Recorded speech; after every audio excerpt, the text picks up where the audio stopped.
कि गयूर मुसलमानों अपने 25 लाख का खर्चा आप बेकार न जाने दें। प्लीज खुदा के लिए आप लोग बैठ जाइए। खुदा के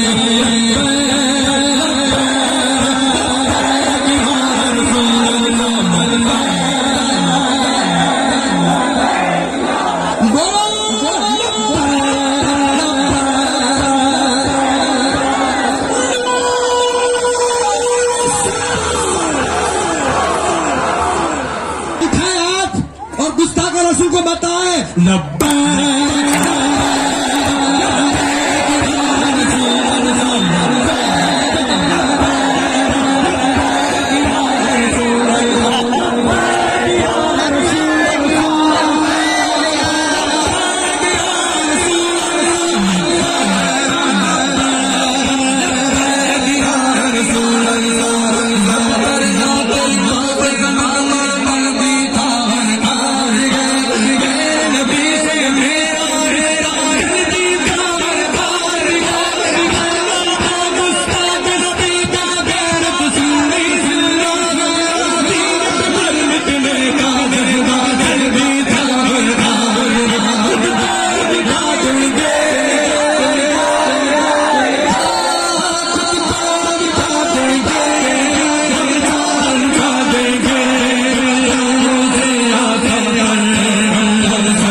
बलदान इस्लाम खुसूसन मुसलमानों ने मुहारबा कि गयूर मुसलमानों अपने 25 लाख का खर्चा आप बेकार न जाने दें।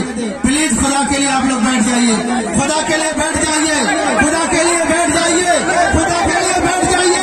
खुदा के लिए बैठ जाइए। आपने 25 लाख 30 लाख खर्चा करके पानी में नहीं जाने दीजिए। बैठ जाइए। बैठ जाइए। खुदा के वास्ते बैठ जाइए। आप बैठ जाइए। आप बैठ जाइए। अगला प्रोग्राम आने वाली रात में बाकी है। शब्बीर बरकाती नेपाल में रहेंगे। भरपूर कलाम सुना जाएगा। खुदा के लिए बैठ जाइए। आप बैठ जाइए मेरे भाइयों। बैठ जाइए मेरे भाइयों। बैठ जाइए आप लोग। बैठ जाइए। जलसा को नाकाम न कीजिए। जलसा को नाकाम न कीजिए। आप लोग बैठ जाइए। बैठ जाइए। कल भी आपके ये मेहमान जो साउथ अफ्रीका से चलकर आपको सुनाने आए हैं, कल भी सुनाएंगे और आज भी सुना रहे हैं। मगर खुदा के लिए आप जलसा ना काम न कीजिए। आखिर मोड़ पर जाकर के आप जलसा को कामयाबी से गुजारने की कोशिश कीजिए। बैठ जाइए। जो जहां